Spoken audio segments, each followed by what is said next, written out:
Assalamualaikum warahmatullahi wabarakatuh. Halo, berjumpa lagi dengan kami di channel Ya Allah Ya Karim Ya Malik Ya Kudus. Mudah-mudahan para pemirsa dimanapun Anda berada senantiasa diberikan kesehatan yang prima, imun tubuh yang kuat, dan yang sedang sakit mudah-mudahan segera Allah sembuhkan, dan yang sedang terlilit hutang mudah-mudahan segera bisa melunasinya.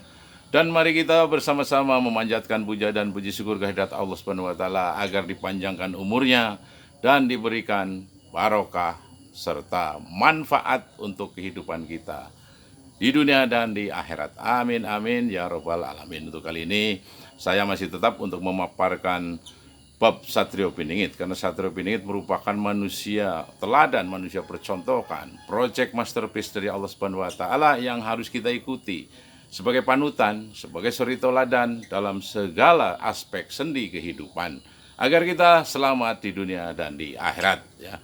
Untuk kali ini saya masih tetap akan memaparkan tentang Satrio Piningit. Satrio Piningit ini memang rata-rata dilahirkan di pelosok-pelosok desa, di kampung-kampung terpencil, bahkan di pinggir-pinggir hutan, di pinggir sungai besar, dan mungkin kalau toh di perkotaan adalah di pinggiran-pinggiran kota yang sangat kumuh, sangat luar biasa tentang ini hiruk pikuknya kota, dari maksudnya jauh dari hiruk pikuknya kota, karena di tempat yang kumuh inilah semua manusia, semua halayak tidak akan percaya bahwa Satrio Piningit akan muncul sebagai mutiara yang dari lumpur.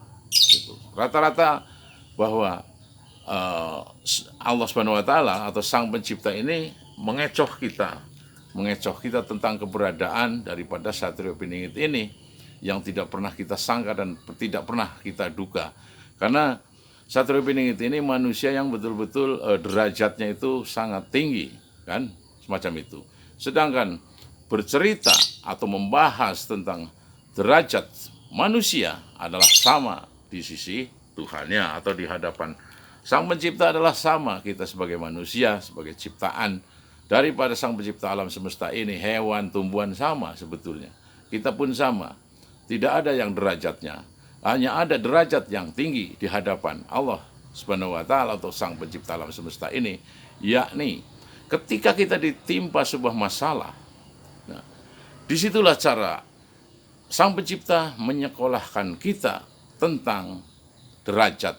Jadi ketika kita akan diangkat derajatnya, itu ada 3 bab, 3 masalah, 3 problematika yang harus kita lewati. Salah satunya, kita akan ditimpa berbagai masalah. Berbagai masalah yang sangat rumit, yang sangat pelik, dan sangat berat. Tapi akan sesuai dengan kadar kita. Kita mendapatkan ujian masalah itu, kita pasti bisa untuk menyelesaikan. Karena Sang Pencipta akan mengetahui takaran kita, volume kita, isi kita, beban kita.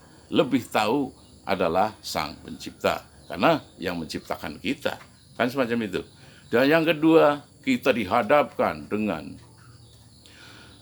berbagai macam satu kesedihan-kesedihan yang sebetulnya sampai sepertinya kita telah terlelah. Seperti kita sudah lelah menghadapi segala kesedihan-kesedihan ini. Disinilah lantas masuk kepada yang ketiga, yaitu berbeda di antara orang-orang yang tidak menyukainya. Gitu loh. Kita selalu ditaruh atau dihadapkan, maksudnya dalam arti kata kita berada di tempat-tempat dan di kerumunan-kerumunan orang yang tidak menyukai kita. Masya Allah, ini subhanallah, luar biasa. Allah menyekolahkan kita sebetulnya apa? Karena Allah Subhanahu wa taala atau Sang Pencipta alam semesta ini sangat menyayangi diri kita ketika kita mau diangkat derajatnya. Secara tidak langsung bahwa kita adalah terpilih untuk diangkat derajatnya oleh Sang Pencipta ini, gitu loh.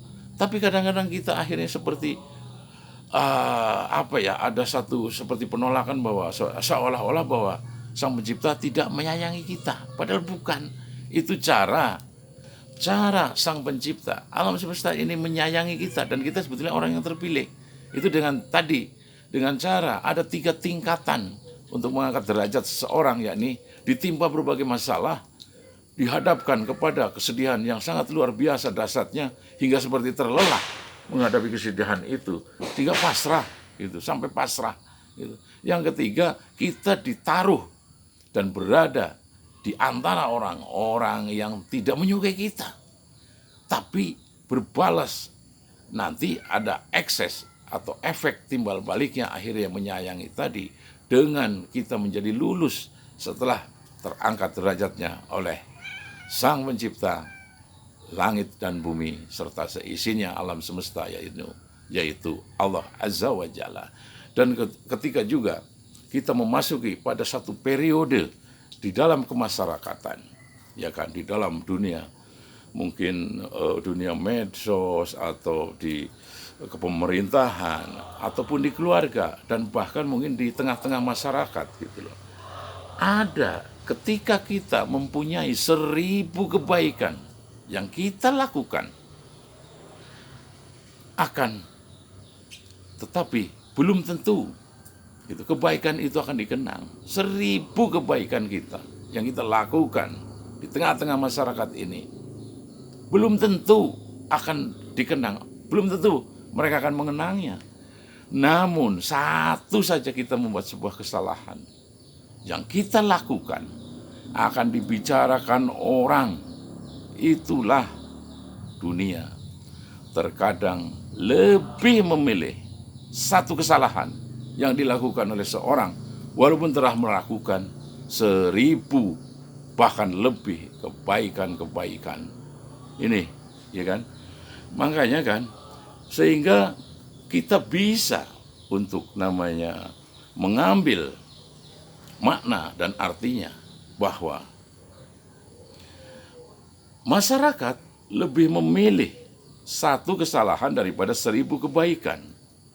Namun tetaplah berbuat kebaikan, karena kebaikan-kebaikan itu akan kembali kepada diri kita sebagai pahala tadi, sebagai imbal balik atau efek rebound kepada diri kita. Nah, makanya tetaplah berbuat kebaikan.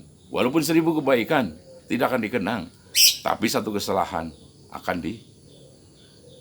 dibicarakan terus hingga mati. Nah itulah, makanya kita harus terus berbuat baik. Jangan lelah untuk berbuat baik.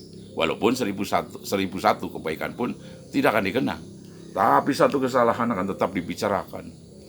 Nah, jadi inilah intinya dari sebuah makna kehidupan, bahwa semua manusia diberi nikmat, ya kan? Tapi tidak semua manusia bisa menikmati nikmat tersebut.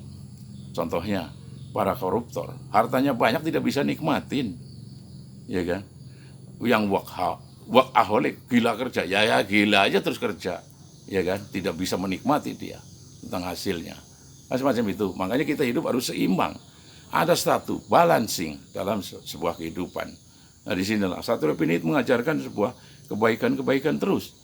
Hingga pada suatu titik tertentu, ketika Allah sudah mengangkat derajat manusia seperti Satrio Piningit, itu jangankan hewan, manusia, raja jin saja tunduk. Raja jin tunduk kepada namanya Satrio Piningit.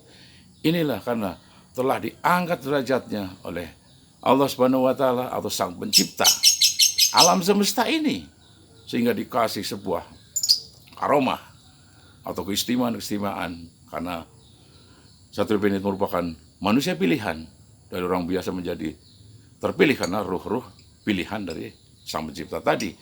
Hingga tadi dengan aromanya bisa namanya menundukkan, jangankan menundukkan, tunduk sendiri namanya raja-raja jin, apalagi setan, iblis, tunduk semua gitu. Apalagi hewan dan yang lain-lain, kita semua, kita pasti akan tunduk kepada namanya Satrio Piningit. Sehingga Satrio Piningit ini dengan diangkat derajat yang tinggi oleh Allah Subhanahu wa Ta'ala mampu menundukkan raja-raja jin di seluruh dunia. Raja jin tunduk semua kepada Satrio Piningit. Mungkin cukup sekian dan terima kasih. Wabillahi taufiq wal hidayah. Wassalamualaikum warahmatullahi wabarakatuh.